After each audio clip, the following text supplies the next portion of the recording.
All African People's Conference, which was organized under the leadership of Kwame Nkrumah, and the chief architect was George Padmore from Trinidad.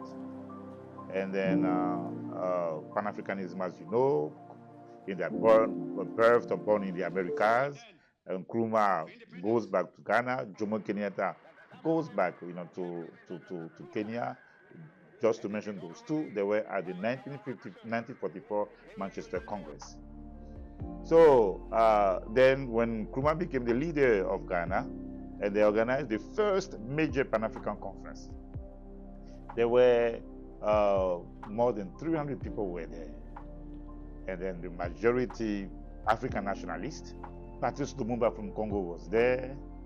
Frantz Fanon from the Caribbean, from Martinique, was there on behalf of the Algerian Liberation Front. During that conference, they had a debate about who is an African. And they came to this conclusion that is an African. Every person who can trace his roots to Africa, and who can claim Africa, and who respects the law of the majority. So that is the definition that I embrace.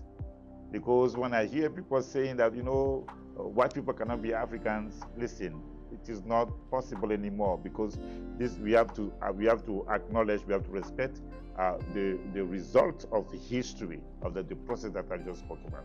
So that is the definition I will give you about who is an African. I know, and I've debated with one of my friends. Her name is Nduku. I think she's from East Africa, and then she has a show Kumukeni, and then she does not agree, but this is the definition that Frantz Fanon, Kwame Nkrumah, and there were some white people who were there at the conference. Patrick Duncan from the South African Liberal Party was one of the delegates of the conference, white South African, who was fighting on behalf of Africa for freedom and against apartheid, and then some other white people were there. So that's the definition they agreed upon. That's the definition I accept, that's the definition I embrace, and that is the definition that I defend.